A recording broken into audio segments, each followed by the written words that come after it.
Hello, welcome to your meditation practice as part of the Open Heart Project. My name is Susan Piver, and I'm very happy to sit with you today. We're going to sit together for 10 minutes, and we're going to start very soon. So please get settled, whether you're on a cushion, on the floor, or in a chair. Both are fine. And before we get started, I want to continue what I've been doing for the last few weeks, which is answering your questions, because they're awesome questions, and because I want to help. And if you have a question, you can leave it in comments here, or you can click on the Ask Susan podcast link, and there's a phone number, and you can leave me a voicemail, and I would love to answer your question on my podcast.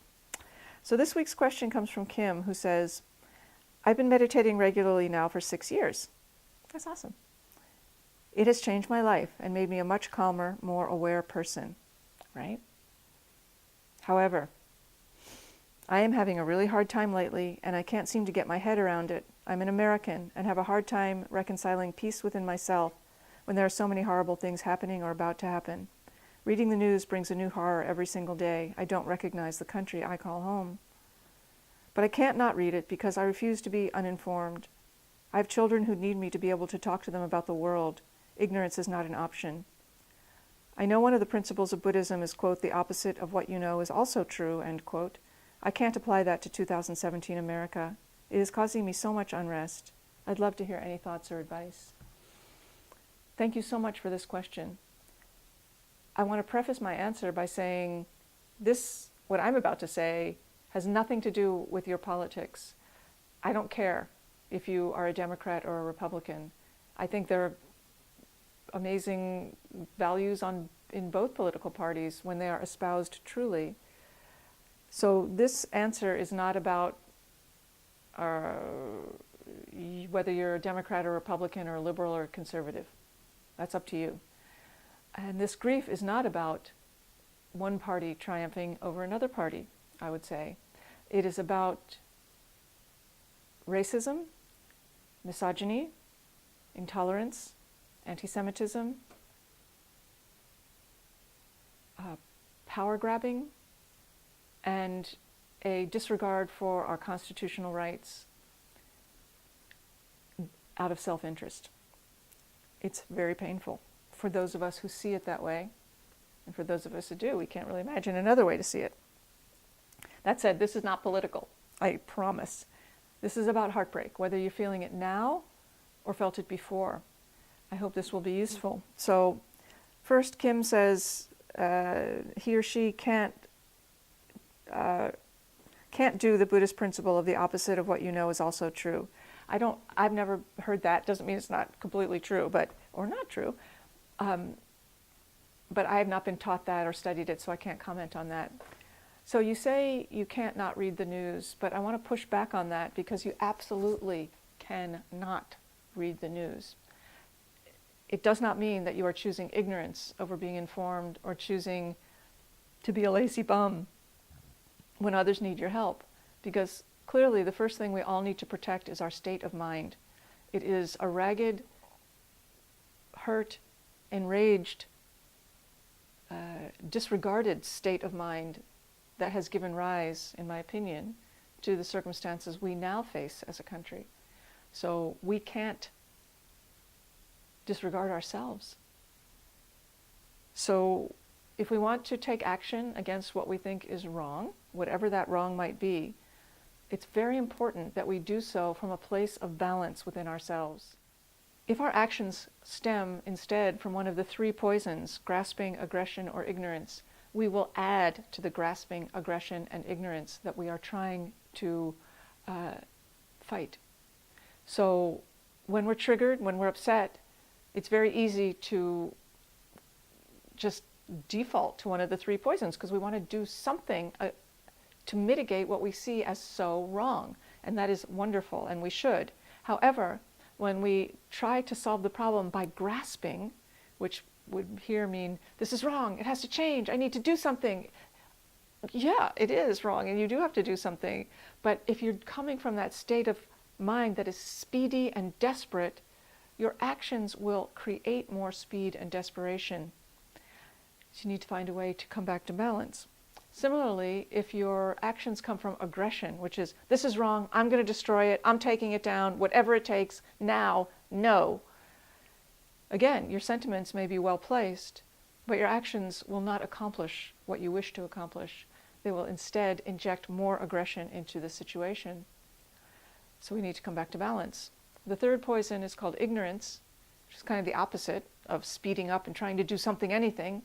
It's slowing down so far that you fall asleep and you just say, never mind, I can't face it, I'm not going to deal with it, up to it's not happening. I'm going to deny its existence. So there's either I'm going to lie on the couch for a day or a week or a year, or, oh, it's fine, everything's fine.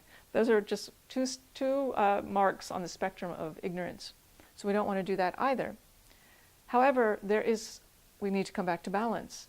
There is definitely a point between lying on the couch for a year and watching, stupid television and pushing your face in and re-breaking your own heart every minute of the day. That is not good for you, it's not good for your children, it's not good for me, it's not good for our country. Please don't do that. Please take care of yourself. And I promise you that if something really good or really bad happens, you will hear about it. So in the meantime, be prudent. Be very prudent.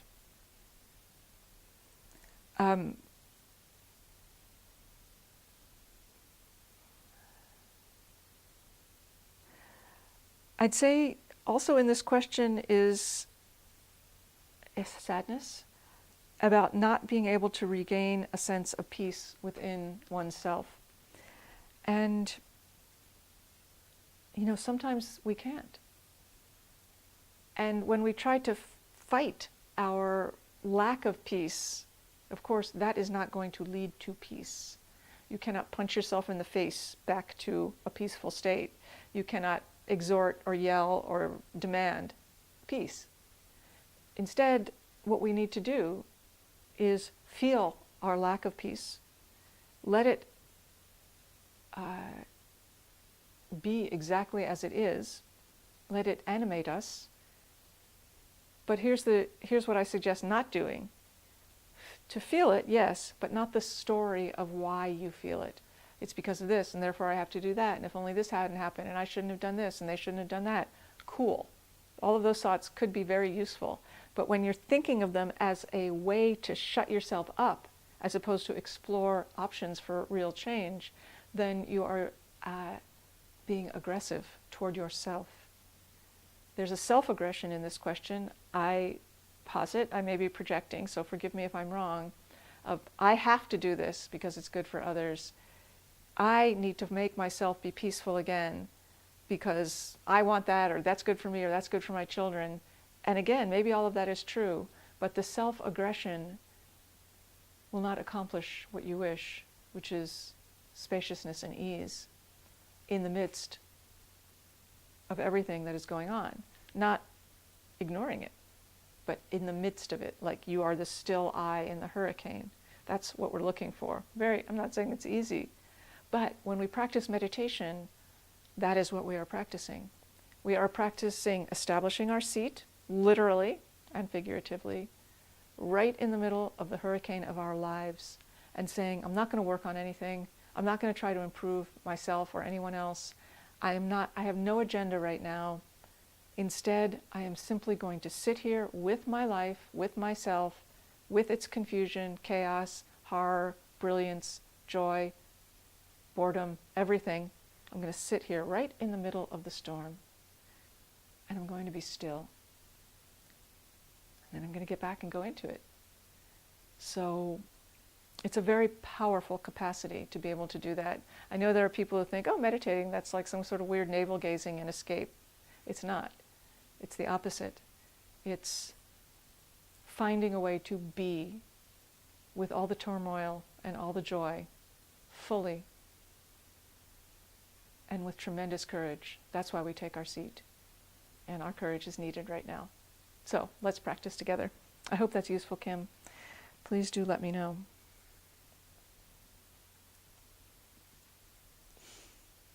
Or anybody else, you can let me know too.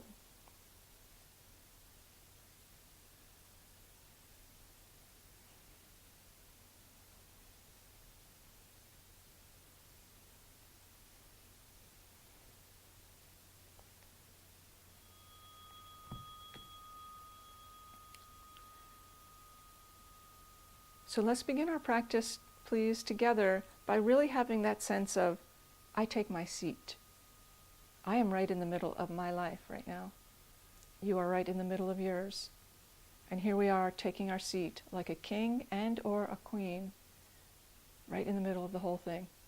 And just like a king and or a queen, we're in a position to survey our kingdom. Some things we like, some things we don't, but we hold our seat. The hands rest on the legs, palms down. And sit up straight, because you're a friggin' king and or a queen, and they don't slump. So we sit up straight to proclaim our dignity. Because you're a king and or a queen, and you have your rightful place in this world, right this moment, you can relax. You can express that by softening your front body, your belly, your chest, your throat. And let your shoulders relax.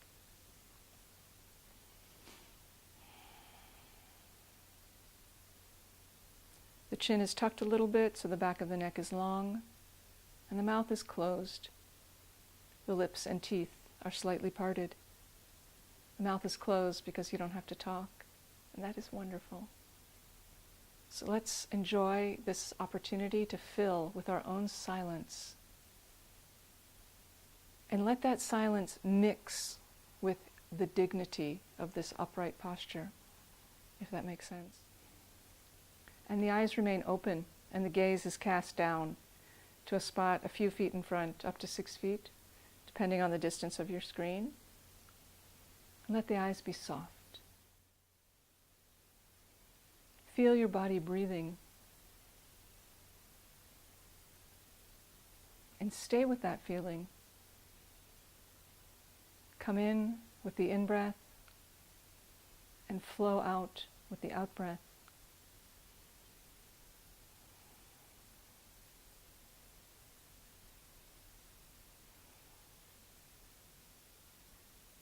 Let your mind rest on the breath, like the breath could carry the mind. Your mind doesn't have to work right now. It can rest on the wave of breath.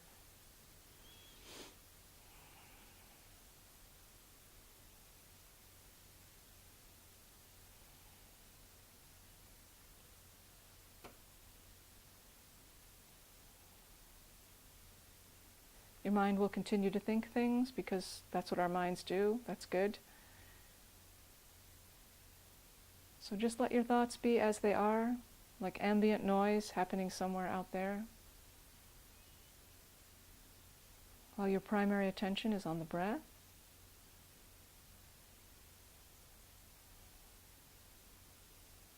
And if at any point you notice you become lost in thought, like to the point where you have lost track of your breath completely, say to yourself silently, thinking. Label that moment. Let go. Whatever the thought is does not matter at all. And gently bring your attention back to the breath and take a fresh start. There is no end to the amount of fresh starts. You are allowed. So we can just relax and sit together.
Thank you so much for your practice, and thank you for practicing with me.